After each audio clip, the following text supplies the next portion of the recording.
Hey, drawing class, welcome back.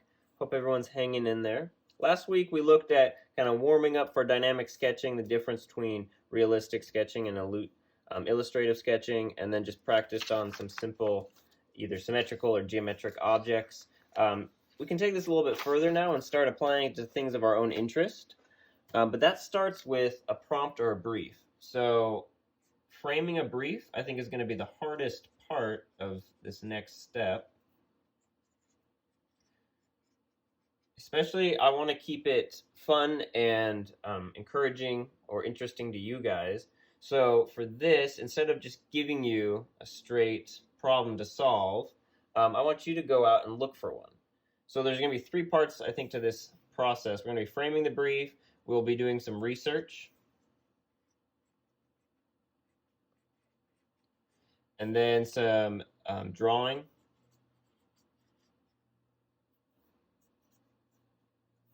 And it'll be iterative.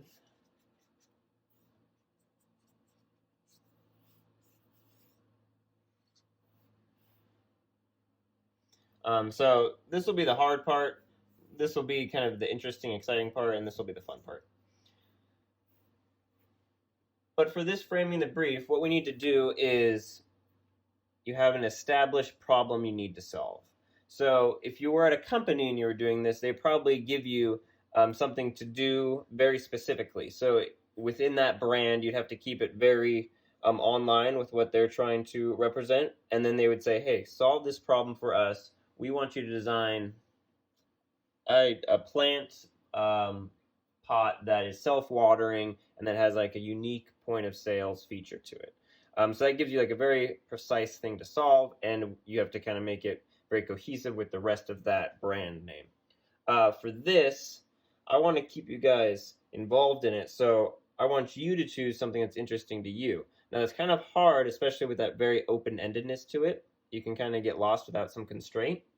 So the best way I've found to solve this is to take kind of an opportunistic approach to viewing problems. So in your day-to-day routine life, especially we're stuck at home, we're probably doing a lot of the same thing. Is there anything that pop up to you that is just kind of nagging, like, oh, I have to do this again, and it's such a bummer, such a, just repetitive, dry. How can we improve those or make them better? All I can think of is I can give you guys some examples of things that are very specific to me. And then I think I'll give you guys kind of just a generic maybe problem to solve in case we can't come up with anything. In class, we kind of sit down, we brainstorm, we go around, and we kind of have a group meeting, and we throw out a lot of different problems or things that bug us, and then we kind of throw out different solutions to those, and then they build on each other. So feel free to do that at home with family, siblings, or friends, because that can be really helpful. Like, oh, sometimes you haven't thought of that, and it's right kind of you reach that peak of really crazy ideas, and then when people realize, oh, we're throwing out those kind of ideas, then you start getting really creative, and then eventually that leads to a really nice solution, usually. Some examples. So we want to look at problems or issues in our lives and not look at them as problems, but look at them as opportunities for a better solution than what we currently have. So for me, and this is very particular, so it might not even be relatable, but as a painter, I just have a few things that really bother me that I continue to struggle with. One is maybe if you've watched any of the painting videos, I use a lot of odorless mineral spirits, which are odorless but still have a scent to them, especially as they get older and dirty, and it's for thinning my paint, and it's potentially pretty harmful. So you're supposed to keep a lot of ventilation, but what ends up happening is through the painting process, this comes off, and then I'm mixing my brushes in here, and the way I paint is I kind of try to clean my brushes between every other stroke or every few brush strokes, and so I'm constantly dipping in here. This is agitating, it's fuming off. You're supposed to put this on every time in between, but to do this kind of breaks my concentration from painting. So that can be really annoying. I paint in a pretty big space and I have fans going most often, so it's not a big problem. Or if you're painting outside, not a big problem. But if you start working in like a classroom and you have a bunch of people with a bunch of these and they're all off and this is just exposed, then you're getting a lot of fumes, and you can tell after a while. And that's one problem I've noticed. And the only solution that we have so far is these airtight containers that you manually have to do this, or ventilation. But there could be a complete overhaul on the design of this. Maybe this is more for transportation, that's why it's so small. But if I wanted to create something, design something, I would want to be thinking of a few different things. Maybe larger capacity, maybe with something that kind of funnels up so it has a smaller surface area, so there's less actually liquid exposed. Maybe something with some sort of lid that opens and closes either by motion, or maybe there's like a foot pedal or something so that it becomes very intuitive, but it's also closed when I'm not using it. These are potential solutions that don't exist in the market already. And so how did I know that? One, just from being kind of in tune and watching other people's what they've solved for this, but also going online and doing research. And I think I'll do a little screenshots of what we could do for potential researching for the prompt I give you guys, if you can't think of any of your own problems. So that would be an example. That would be another one. Would be like when I'm outside painting.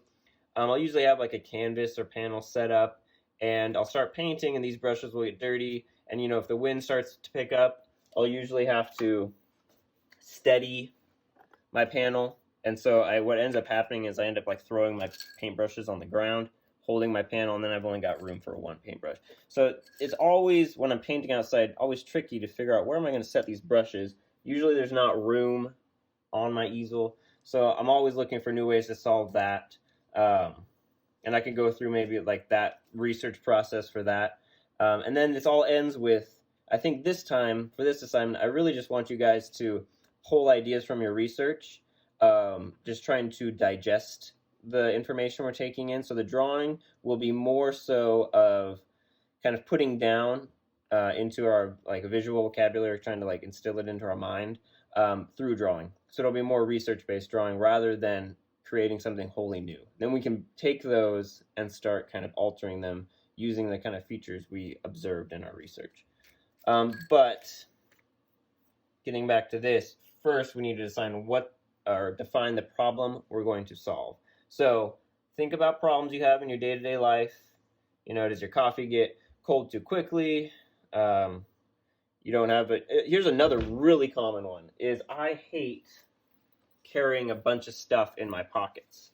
So I think for the standard brief I want to give you guys is, if you cannot think of anything, if you're just drawing a blank on problems that do not need solutions, and when I say solutions, I'm thinking more form solutions, so things that can be solved through, that we can actually draw out and describe visually, rather than like, new technology per se, like a new code or program that's going to solve that.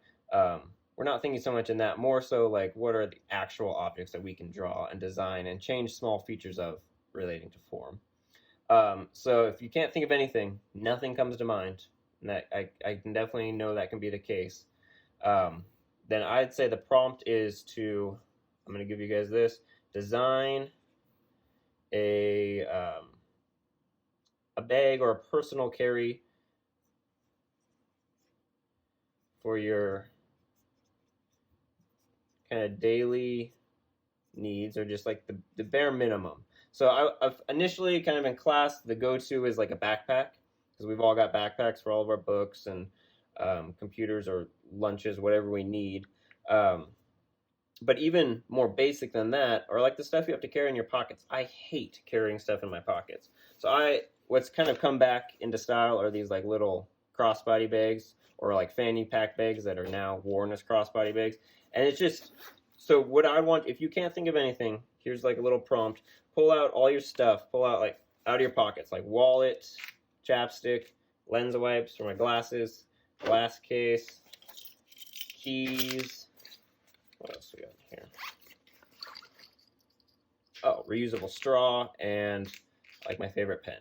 So like that's where, whenever I leave the house, whenever I leave anywhere, go into the grocery store, whatever it is, I've always got this stuff. And if it's during the winter, I'm wearing a big coat so I can like fill the pockets with this. But if it's not, coming into summer as we are, I hate having this stuff in my pockets. So like designing something, this isn't even perfect for that, but everything fits in here pretty well.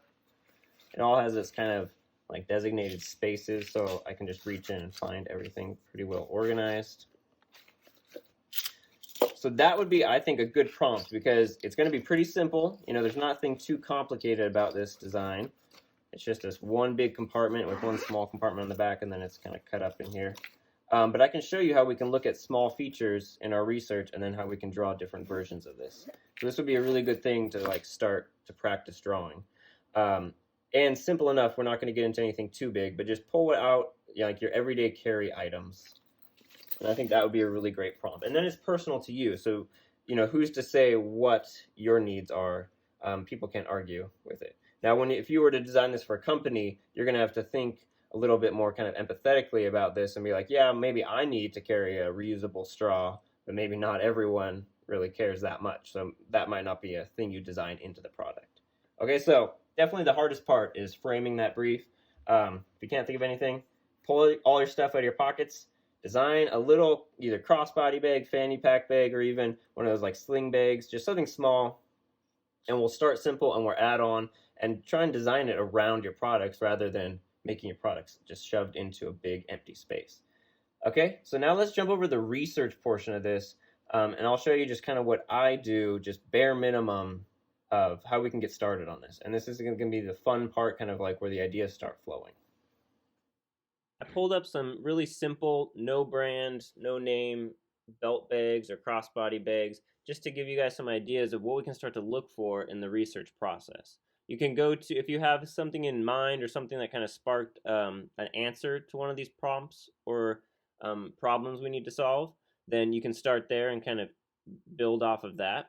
These are just some, I think these capture the essential quality of, you know, what goes into a belt bag. Before we get to all like the fancy fabrics or little accessories, we can start with just the basic, simple functionality of it, right? That's what we're trying to solve, is like the form and the functionality. So we can look at this, and this one just is super simple, like the one I have, just like looks like a main compartment with just like a smaller compartment on the front, and then a really simple strap, adjustable, and then this like connection piece right here. And that's kind of, you can start to notice the more you look at these, and you want to be paying attention to all these smaller features, not just like, oh, the coloring, that's all like secondary. First, we want to look at, you know, the details of all of this. So it's adjustable. Some of them aren't adjustable. How many pockets? Is that going to be enough?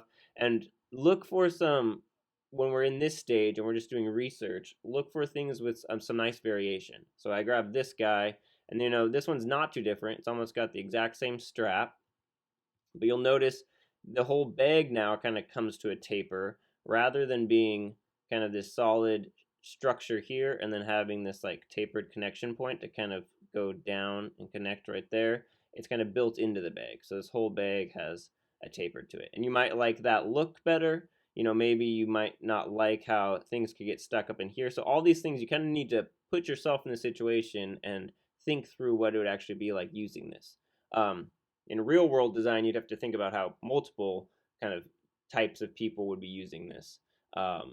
You know, age, gender, all these things come into play when you're trying to design for the masses, not just yourself. But this is a great entry level kind of designing for yourself.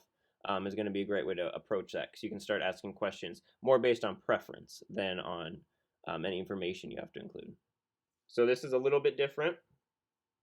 And then even more so, you know, going back to that very actually strongly geometric square kind of cube like, and then it attaches again kind of directly, or you know, more so actually this is tapered out like that first bag, even more so subtle. But then this is going very utilitarian, so it looks like it's got more pockets, but then also this thing where you could slide things up front, and then the same adjustable bag. Now you could go in the other direction and you could start to get a little bit fancier. So this is more like aesthetic quality, but still this all comes into play. So now instead of being like a buckle, in the sense of like a plastic buckle, this is actually like a belt loop with holes, and you know, leather instead of nylon. And you know, this is not probably, they could have connected it like the nylon, but that's a like nice feature.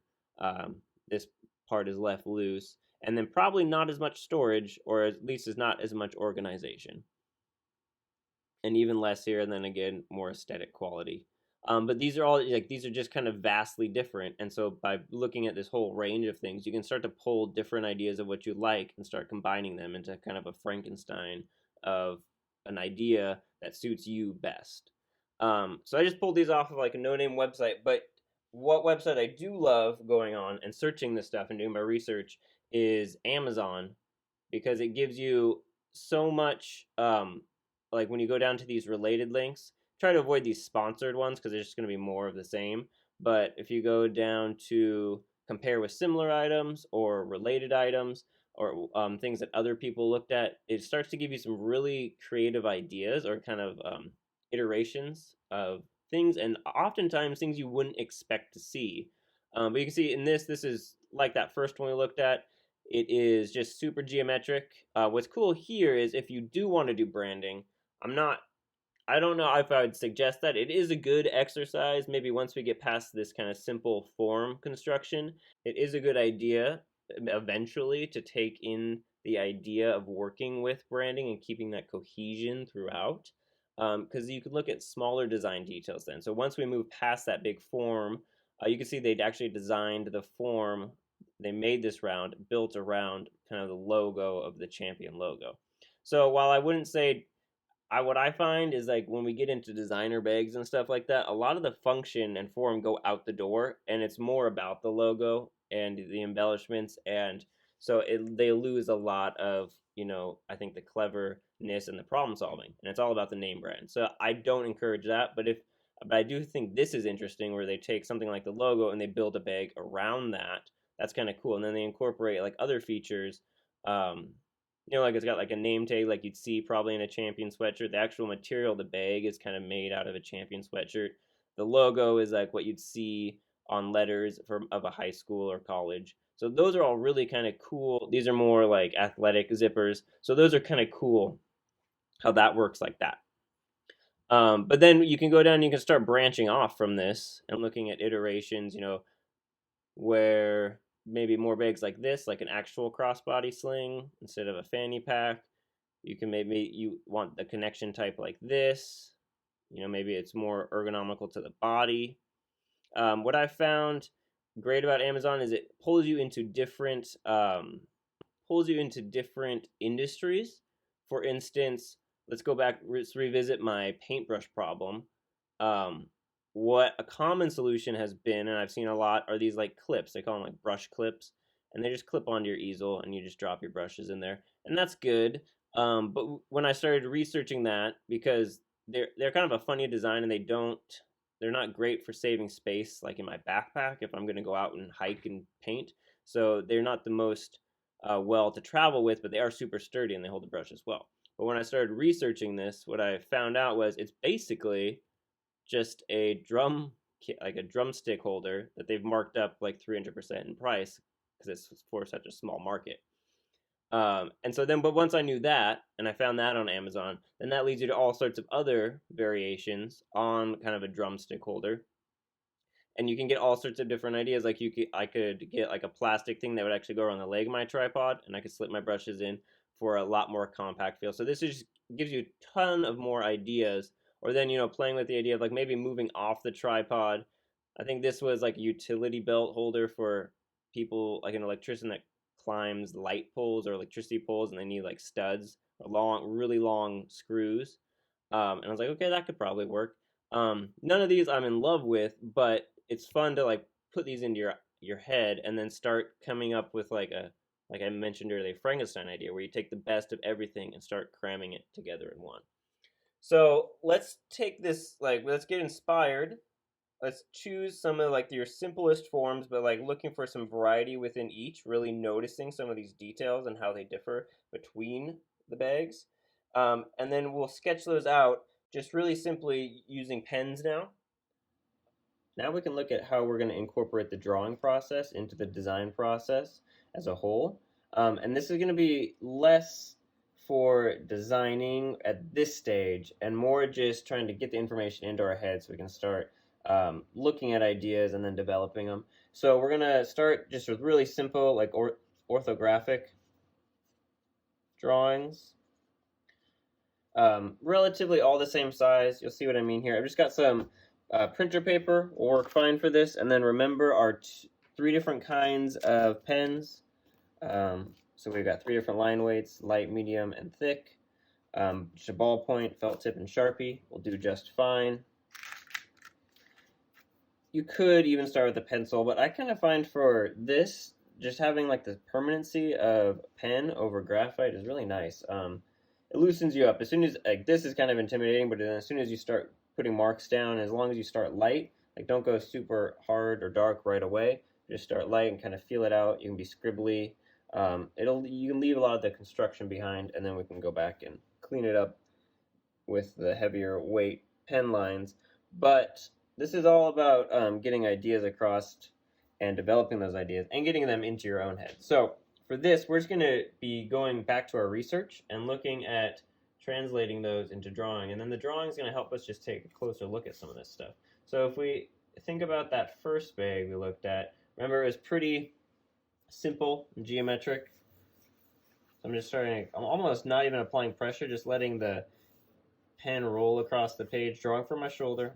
You could even warm up with those dynamic line exercises, connecting the dots, drawing straights, connecting the 3 dots, the curves. That is always helpful. And then remember, this goes back to construction, symmetry lines. So the first one, let's keep it pretty round, geometric. This is going to have you slow down and start to look at some of these like smaller design details some of these people are incorporating. So we have like the body of the bag, and the orthographic is just the straight on. So we're going to do like straight on front view, side view, maybe top view, 2 to 3, just to kind of explore the big features. It's kind of redundant to do maybe the right side and then the left side because they're just going to be symmetrical. But, you know, trying to grab the most important sides. So maybe from this angle, we can't see the strap as well. We do see the connection point.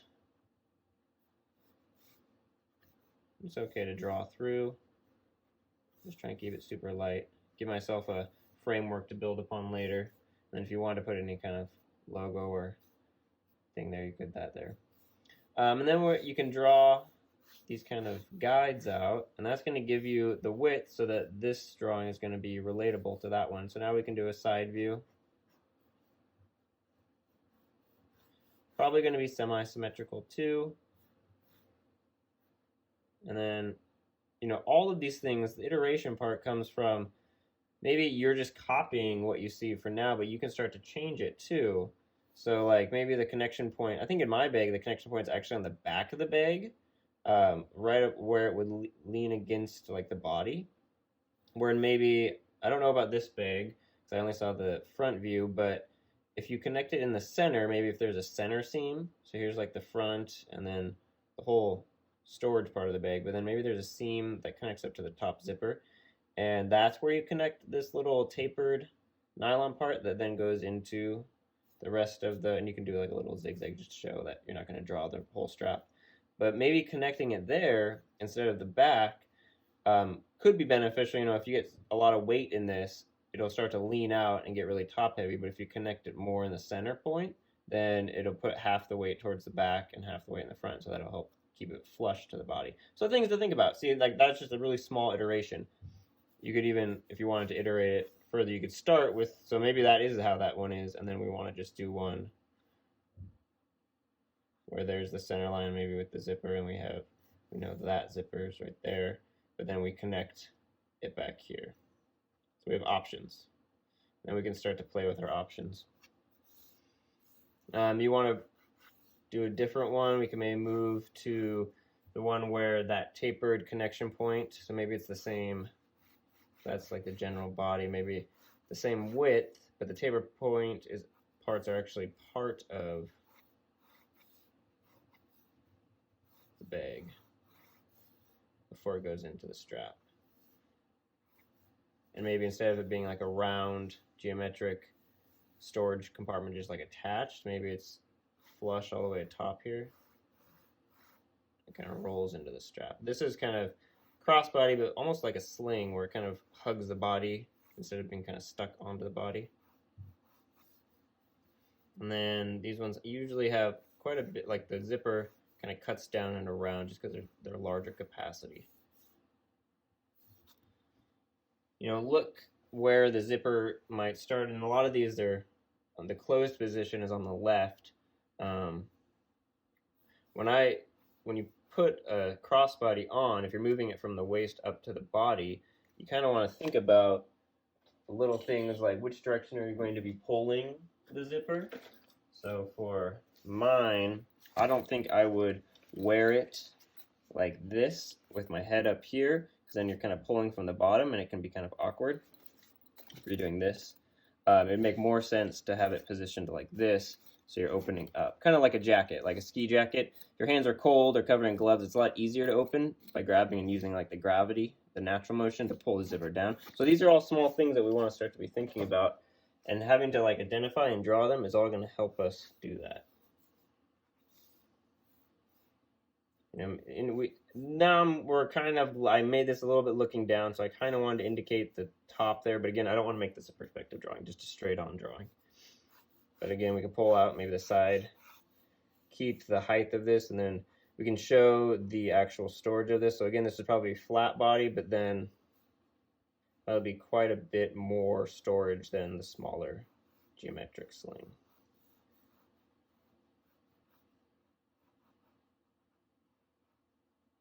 And then into the strap.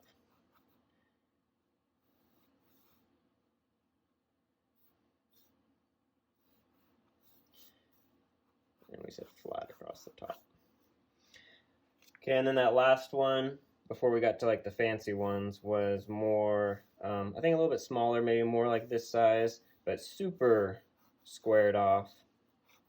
So you can actually start with a square. And then usually, especially in bags, but almost any product, you're going to get some sort of radius here, some rounding, just by the process of manufacturing it. Rarely things are, that straight or hard edged. Even if we look here at kind of like a charger, I mean, this is part of their design to have that radius in there, but rarely things are this sharp. Just because I think they're hard to process, and two, I don't know if you really want that. It's not really like a feature you like to like throw in your pocket, right? Something with really sharp edges. I don't have it on me, but I have one kind of like charger thing, and it's a perfect cube, and it scares me to have it underneath the table to plug things into, because if I step on it, it's like stepping on a Lego brick. So usually, point there is that there's usually some radius and rounding, especially in these like softer nylon bags, something you're gonna have against your body. So even though it's pretty square, a lot squarer than this, it's gonna have some rounding. And then in this one, we noticed that it had this kind of mesh or this elastic strap system on the front. And it, like this one, kind of a combination between the two, it had a separate piece of nylon, but it was quite tapered. It was like elongated, so it kind of melded better into the strap, but was not part of the bag itself.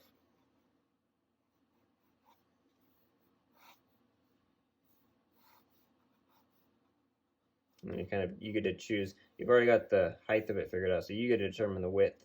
The bigger a bag gets, usually you can get away with it being a little bit slimmer.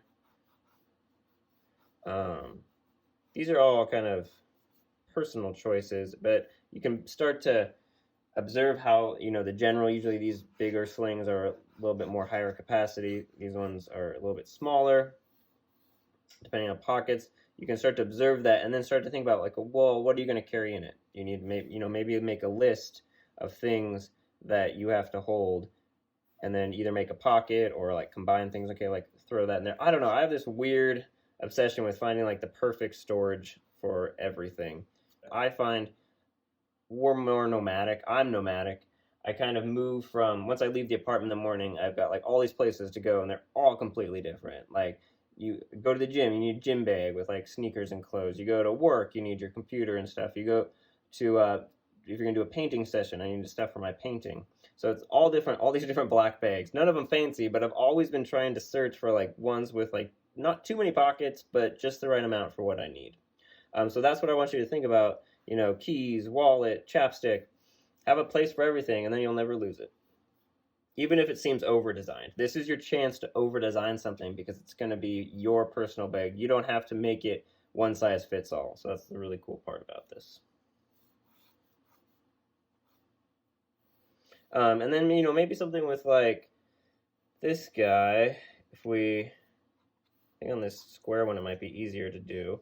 You could even start to draw some of those internal pockets, maybe showing the breakup. Okay, so that's the width. Maybe it's not going to be that wide. Then we can like open this up.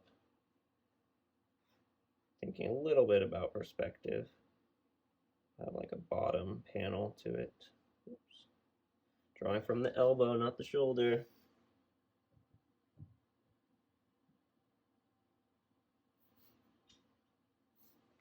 So maybe this one we're looking down into and it can kind of be unzipped.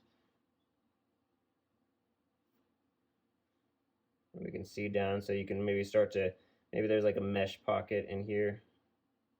Like an elastic one. Maybe on this side you have another internal zipper pocket for like valuable things, loose change.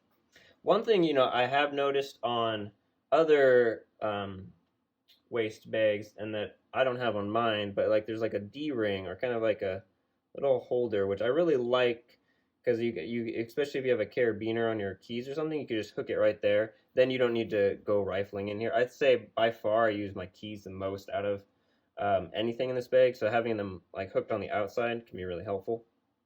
So that might be something I want to incorporate into my later designs. But just drawing through this, it makes you realize all these small details and think about them to a better degree. So then once, you know, this got a little bit dark, but keep it light, and then you can go back with your medium weight, keeping in mind those concepts we talked about last week, where we're going to go now, and this is a little bit scratchy. It's all right if we have all these axes and like guidelines. We can kind of clean it up now with our medium weight pen.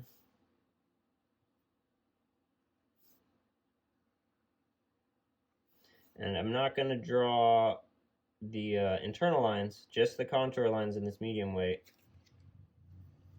You could go back if you wanted to and maybe push a little bit firmer so you get somewhere in between, just to clean up the details, maybe make this zipper more apparent. Look at things like the different kinds of zippers, you know, metal. This one I think had kind of like more, it kind of matched this nylon elastic here, so more kind of shoestring-ish.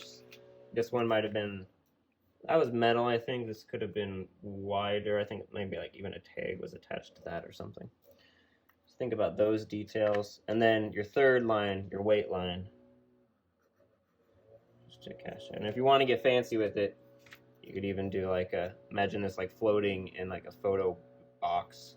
You could just do like a hovering cast shadow underneath. And so see how all the, like, even though that looks kind of messy, all those construction axes just fade away. Remember, it doesn't have to be beautiful or perfect. It's better if it's dynamic.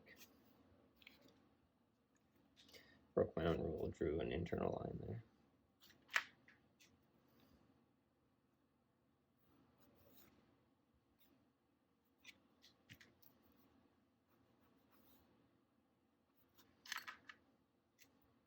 Try it on this one.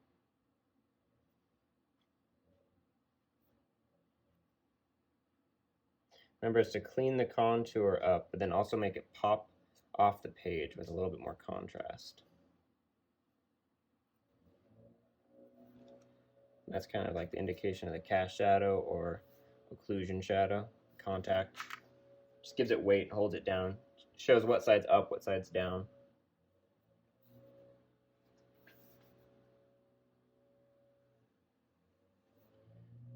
And this stage is a little bit, you know, you're going a little bit slower and trying to be more fluid, not as scratchy. It's still dynamic. But don't treat these too precious.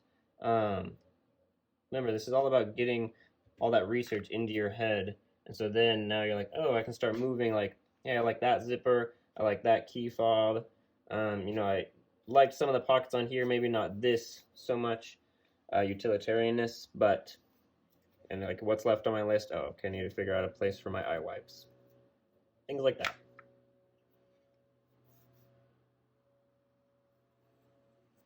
Okay, so I'd say keep on in this fashion.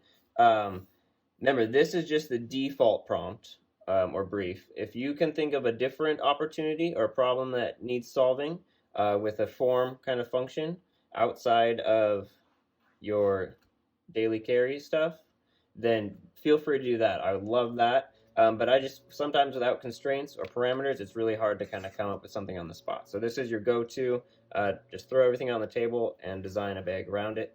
You can start just by researching, finding ideas you like, and then just drawing some simple designs, getting your straight-on orthographic views. Front, side, maybe top and internal organization.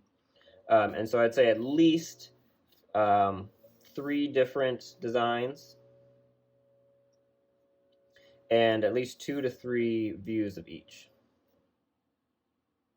And that's it. You can see how quickly all this went down, so that will take hardly any time at all. The more the better, and then you can just start making that Frankenstein design. Next time we'll do that. All right, good luck, guys.